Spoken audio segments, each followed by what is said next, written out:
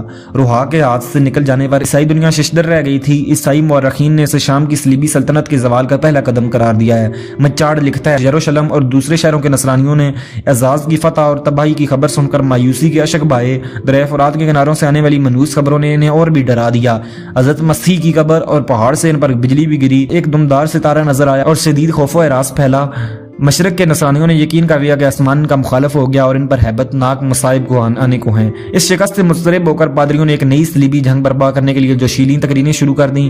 شاہان Europe نے بڑی بڑی قربانیاں دینے کے دعوے کیے، مگر فوری طور پر وہ کچھ نہ کر سکے۔ دوستو زنگی اپنے حصے کا کام انجام دے چکا تھا۔ اسلامی دنیا پر نصرانیوں کی مزید جارحیت کا راستہ بند کر کے اس نے مسلمانوں کو آگے بڑھ کر حملہ کرنے کی حیت میں لا کر کھڑا کر دیا تھا۔ 60 سال کے تھکے ماندے جسم کو اب آرام کی ضرورت تھی، پھر بھی راحت و آرام کا لفظ اس کے لیے اجنبی تھا۔ نصرانیوں کو ایک شدید دھچکا پہنچانے کے بعد وہ اندرونی مہمات کی طرف متوجہ ہو گیا۔ 5 ربیع الثانی 541 ہجری بمطابق 13 ستمبر 1146 عیسوی کی شام وہ ابر کے قلعے کا محاصرہ کیے ہوئے تھا کہ اچانک چند غدار غلاموں نے اس کے خیمے میں داخل ہو کر اسے شہید کر دیا۔ زنگی کی شہادت نے مسلمانوں کو جس قدر بے چین کیا، عیسائی اتنے ہی خوش ہوئے۔ مچاڑ کے بقول اس کی موت کی خبر سے نصرانیوں نے اپنی شکستوں کا غم دور کیا اور اس قدر خوشی کا اظہار کیا گویا مسلمانوں کی ساری طاقت یک بارگی زمین بوس ہو گئی ہے۔ عماد الدین زنگی بہت بڑا بہادر، شریف اور جنگجو انسان تھا۔ اس کی ہیبت کا یہ عالم تھا کہ وہ ایک دن ایک سپاہی اپنی ذمہ داری سے غافل ہو کر سو گیا۔ آنکھ کھلی تو زنگی کو سر پر کھڑے پایا۔ جو ہی اس کی نگاہیں اس شیر نر سے چار ہوئیں، خوف کے مارے وہیں دم توڑ گیا۔ زنگی جو ایک معمولی سپاہی تھا، اپنی اولاد کے لیے ایک وسیع ملک چھوڑ گیا تھا۔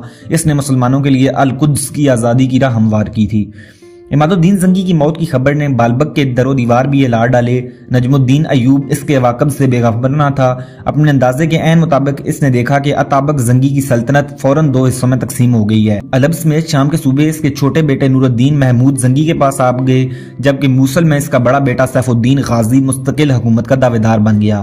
ان دونوں میں اقتدار کی کشمکش کے دوران موقع پا کر دمشق کے حکمران نے بالبک کا محاصرہ کر لیا۔ نجم الدین نے اپنے آقا زادوں سے کمک طلب کی، مگر کوئی جواب نہ ملا۔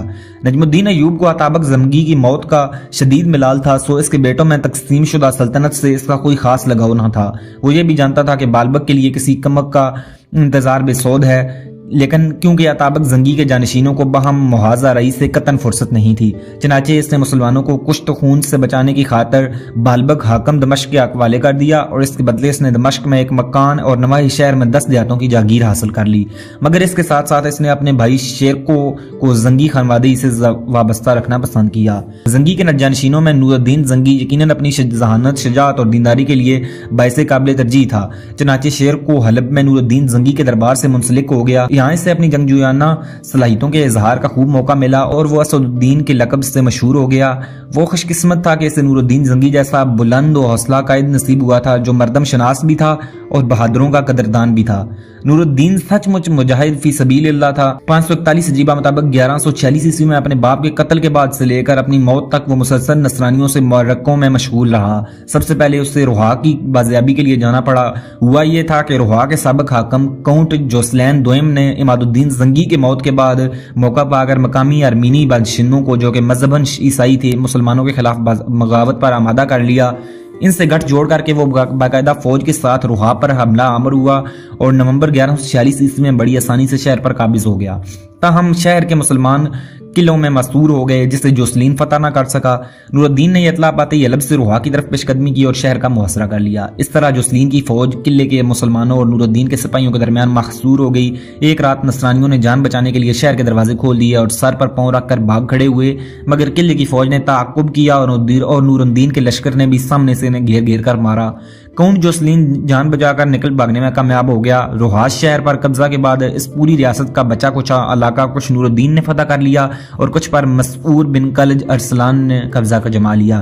اس طرح روحاس جو شام میں صلیبیوں سے پہلی اور سب سے بڑی ریاست تھی، تقریباً پوری کی پوری نصرانیوں کے ہاتھوں سے نکل گئی۔ اور روحا کی خوشی اس وقت دوبالا ہو گئی جب نور الدین کے بھائی سیف الدین شغازی نے شام آ کر اس سے ملاقات کی اور اسے گلے لگا کر نصرانیوں کے خلاف متحد رہنے کا اعلان کیا۔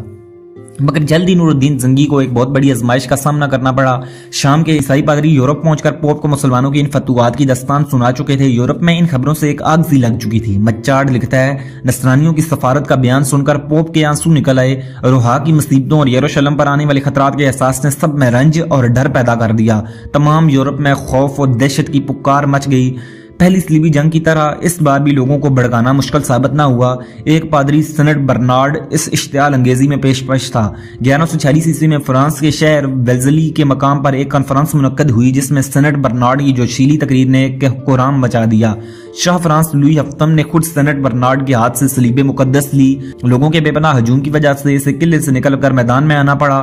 ایک چوبی مینار پر چڑھ کر اس نے صلیب سینے سے لگا کر سب کو دکھائی اور مجمع کو جوش سے بحال کر دیا۔ اب برنارڈ نے جرمنی کا رخ کیا۔ یہاں کے بادشاہ نراڈ ثالث نے اس مہم میں کوئی دلچسپی نہ لی، مگر برنارڈ نے کوشش جاری رکھی اور ایک دن اس کے سامنے مسلمانوں کے مظالم کی اتنی دردناک منظر کشی کی کہ بادشاہ بے اختیار رونے لگا اور سنٹ کے ہاتھ سے صلیب لے کر فوج کو تیار ہونے کا حکم دیا۔ یوں فرانس میں دوسری صلیبی جنگ کی تیاریاں زور و شور سے شروع ہو گئیں۔ ان گنت لوگ صلیبی جنگ کے لیے روانہ ہونے لگے۔ مچارڈ لکھتا ہے، دیہات ویران اور قلعے خالی ہو گئے، سوائے یتیموں اور بیواؤں کے کوئی باقی نہ رہا۔ 542 ہجری بمطابق 1147 عیسوی میں 4 لاکھ فرانسیسی سپاہی شاہ فرانس لوئی ہفتم کی قیادت میں یورپ سے ایشیائے کوچک پہنچے اور شام کی طرف بڑھنے لگے۔ شام کی سرحد تک پہنچتے پہنچتے ان کی افواج کو کونیا کے سلجوکی ترکوں نے بری طرح پامال کیا۔ موسم کی سختیوں نے بھی انہیں تباہ کیا۔ جب یہ فوج انطاکیہ پہنچی تو 1 لاکھ یعنی صرف 1/4 رہ گئی تھی۔ ادھر شاہ جرمنی کو نراڈ ثالث قسطنطنیہ سے بحری راستہ اختیار کر کے شام کے ساحلی شہر عکا پہنچ گیا۔ یہ دونوں بادشاہ یروشلم میں آ کر اکٹھے ہوئے اور راستے کے مصائب پر ایک دوسرے کے گلے لگ کر خوب روئے۔ شاہان یورپ نے یشاہ یروشلم بالڈون ثانی کے ساتھ مشورہ کر کے سب سے پہلے دمشق کو فتح کرنے کا فیصلہ کیا۔ دمشق کے عمراء کا نصرانیوں سے صلح کا معاہدہ تھا، مگر صلیبی لشکر نے اس کا کوئی لحاظ نہیں کیا۔ شہر کی فصیل جو مٹی کی تھی گزشتہ صلیبی حملوں سے خاصی شکستہ ہو رہی تھی، تاہم شہر کے باغوں کی گنجانی نے اسے ایک طرف سے محفوظ بنا رکھا تھا۔ بہرحال صلیبی لشکر نے دمشق کا سختی سے محاصرہ کر لیا۔ دمشق کے سالاروں میں نجم الدین ایوب بھی شامل تھا جس نے نہایت پامردی سے شہر کا دفاع کیا۔ عمرائے شہر نے بھی بڑے تدبر کا مظاہرہ کیا۔ دمشق کے نائب حاکم معین الدین انز نے مدد کے لیے سیف الدین غازی کو بلوا لیا جو حلب سے نور الدین زنگی کے ساتھ لیتا ہوا حمص پہنچا اور صلیبی افواج سے مقابلے کے لیے تیار ہو گیا۔ صلیبی حکمران ہمرائے شام کے اتحاد، مقامی فوج کی زبردست مزاحمت اور حاکم دمشق کی سیاسی چالوں سے کچھ ایسا سٹ پٹائے کہ دمشق سے واپس جاتے ہوئے انہوں نے کھسیانی بلی کھمبا نوچے کے بے مصداق اسقلان کا محاصرہ کرنے کی بھی منصوبہ بندی کی، مگر آخر میں سب کچھ چھوڑ چھاڑ کر واپس جانا پڑا۔ مچارڈ لکھتا ہے، اس محاصرے کا قابل ذکر پہلو یہ ہے کہ ایوب جو خاندان ایوبیہ کا سردار تھا دمشق کی فوج کا سالار تھا، اس کے ساتھ اس کا لڑکا صلاح الدین بھی تھا جو ایک دن نصرانیوں پر اس طرح غالب آنے والا تھا کہ یروشلم کا مالک ہو جائے۔ صلیبی جنگجوؤں کی واپسی کے بعد نور الدین زنگی کی یلغار رکنے میں نہ آئی۔ محرم 545 ہجری بمطابق مئی 1150 عیسوی میں اس نے حلب کے شمال میں کاؤنٹ جوسلیم کے دوسرے اہم قلعے عزاز کو بھی فتح کر لیا۔ اس مہم میں جوسلین خود بھی گرفتار ہوا اور 9 سال قید میں رہنے کے بعد جیل میں ہی مرا۔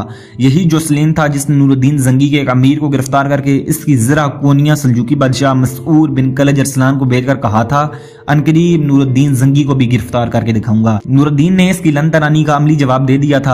نجم الدین ایوب کا بیٹا یوسف جو 14 برس کا ہو چکا تھا، اس نے دمشق پر اقوام یورپ کی اس یلغار کو اپنی آنکھوں سے دیکھا تھا اور محاصرے کی سختیاں برداشت کی تھی۔ دمشق جو کہ عالم اسلام کے قدیم عالمی مراکز میں سے ایک تھا، بلا شبہ اس بچے کی تعلیم و تربیت کے لیے بہترین مقام تھا۔ صلاح الدین نے یہاں اپنا لڑکپن کس طرح گزارا، تاریخ اس بارے میں خاموش ہے۔ در حقیقت اس وقت کوئی تصور بھی نہ کر سکتا تھا کہ یہ عام سا سپاہی زیادہ آگے چل کر کتنا بڑا انسان ثابت ہوگا۔ بہر صورت یہ بات یقینی ہے کہ صلاح الدین نے یہ دن فقط کھیلنے کودنے میں نہیں گزارے، اس کی جوانی میں ظاہر ہونے والے حیران کن کمالات اس بات کے گواہ ہیں کہ وہ علم دوست انسان تھا، مروجہ علم و فنون اور شعر و ادب کا اچھا ذوق رکھتا تھا۔ قرآن مجید سے اسے خاص شغف تھا، اسے تفسیر و حدیث کی کتابوں اور اسلامی تاریخ کے اوراق کھنگالنے کا بھی شوق تھا۔ ان خوبیوں کے ساتھ ساتھ اس کی عربی تربیت بے مثال تھی۔ یقیناً اسے اپنے وقت کے چیدہ استاد ملے تھے جنہوں نے ایک سنجیدہ اور بردبار لڑکے کو بہت کم وقت میں کامل سپاہی کے روپ میں ڈال دیا۔ ان تمام باتوں سے بڑھ کر اس میں اسلامی غیرت و حمیت کا وہ مادہ پختہ ہو چکا تھا جو اسے اپنے باپ سے ورثے میں ملا تھا۔ اسے بعد میں زہد و تقویٰ میں جو مقام حاصل ہوا تھا، اسے دیکھتے ہوئے یہ بھی کہا جا سکتا ہے کہ اسے دمشق کے اولیاء، صوفیاء اور مشائخ کی مجالس میں بیٹھنے کا بھی موقع ملا ہوگا۔ یہ وہ اوصاف تھے جو صلاح الدین کو 20 برس بعد اسلامی تاریخ کا مایہ ناز جرنیل، مثالی حکمران اور بے نظیر فاتح بنانے میں معاون ثابت ہوئے۔ دوسری صلیبی جنگ کے چند سالوں بعد نجم الدین ایوب اپنی بہترین کارکردگی کے باعث دمشق کی فوج کا سپہ سالار بن چکا تھا، جبکہ اس کا بھائی شیر کو نور الدین زنگی کی فوج میں بلند مقام حاصل کر چکا تھا۔ نور الدین زنگی اپنے باپ کے ادھورے کام کی تکمیل میں مصروف تھا۔ اس نے کئی بڑے دشمنوں کی سرکوبی کی تھی مگر باپ کی ایک ادھوری مہم کو اب تک پورا نہیں کر پایا تھا۔ یہ دمشق پر قبضے کا خواب تھا جسے پورا کیے بغیر القدس کی بازیابی تقریباً ناممکن تھی۔ موصل میں نور الدین زنگی کا بھائی سیف الدین غازی 544 ہجری مطابق 1150 عیسوی میں وفات پا گیا اور اس کی جگہ قطب الدین مودود برسر اقتدار ہوا۔ نور الدین اور مودود میں کچھ دنوں تک سیاسی چپکلش چلی تھی مگر اب دونوں کے تعلقات بہتر ہو گئے تھے، لہذا نور الدین کو دمشق پر قبضے کا اس سے بہتر کوئی اور موقع نہیں مل سکتا تھا۔ اس کا بہترین سالار شیر کو جسے اس نے حمص اور رہبہ جیسے علاقے بطور جاگیر بخش دیے تھے، دمشق کو آسانی سے فتح کر سکتا تھا کیونکہ دمشق کا سالار اس کا بڑا بھائی نجم الدین تھا۔ دونوں بھائی الگ الگ حکومتوں سے وابستہ ہونے کے باوجود امت کے مفاد کے لیے ہم فکر تھے۔ دمشق کی حکومت ان دنوں اتنی کمزور تھی کہ عیسائی کسی بھی وقت اس پر قبضہ کر سکتے تھے۔ اگرچہ ضابطے کے طور پر دمشق کے حاکم نے اپنے بچاؤ کے لیے فرنگیوں سے صلح کر رکھی تھی مگر اس کے باوجود آس پاس کے علاقوں پر ان کی لوٹ مار کا سلسلہ جاری تھا۔ اگر نجم الدین ایوب جیسا بیدار سالار نہ ہوتا تو فرنگی ان تمام علاقوں کو تاراج کر ڈالتے، مگر نجم الدین نہایت ہوشیاری سے دمشق، بالبک اور دیگر مہلکہ آبادیوں کی مدافعت کرتا رہا۔ 546 ہجری مطابق 1151 عیسوی کے موسم سرما میں جبکہ وہ بالبک میں تھا، اسے فرنگیوں کی ایسی لوٹ مار کی اطلاع ملی۔ اس نے بڑے بیٹے شمس الدولہ توران شاہ کو بھیج کر ان ظالموں سے مسلمان قیدیوں کو آزاد کرایا۔ اپنے دوسرے بیٹے صلاح الدین یوسف کو اس نے اسی سال شیرکو کے پاس حلب بھیج کر سلطان نور الدین کے دربار سے وابستہ کر دیا تھا۔ یہ صلاح الدین اور نور الدین کے تعلقات کا نقطۂ آغاز تھا۔ نجم الدین کے خاندان سے ان تعلقات کا فائدہ اٹھاتے ہوئے سفر 549 ہجری مطابق اپریل 1154 عیسوی میں نور الدین زنگی نے دمشق کا محاصرہ کر لیا۔ حاکم دمشق مجیر الدین میں مزاحمت کی طاقت نہیں رہی تھی۔ اس کا نائب معین انز جو نہایت ہوشیاری سے نظام حکومت چلاتا رہا تھا 5 سال پہلے فوت ہو چکا تھا۔ نور الدین نے شیرکو کے ذریعے نجم الدین ایوب سے مذاکرات کیے۔ دونوں بھائی اس بات پر متفق ہو گئے کہ مسلمانوں کے وسیع تر مفاد میں دمشق کو نور الدین زنگی کے حوالے کر دینا بہتر ہے، چنانچہ چند دنوں کے اندر دمشق پر نور الدین زنگی کا قبضہ مکمل ہو گیا۔ دمشق پر نور الدین زنگی کا قبضہ اس لیے بھی ضروری تھا کہ مصر اور شام کے درمیان اہم ترین مورچہ اسکلان صرف 1 برس پہلے نصرانیوں کے قبضے میں آ چکا تھا اور گرد و نواح کے تمام اسلامی شہر بالکل غیر محفوظ تھے، مگر اب دمشق میں نور الدین کے ہوتے ہوئے وہ آگے بڑھنے کی جرت نہیں کر سکتے تھے۔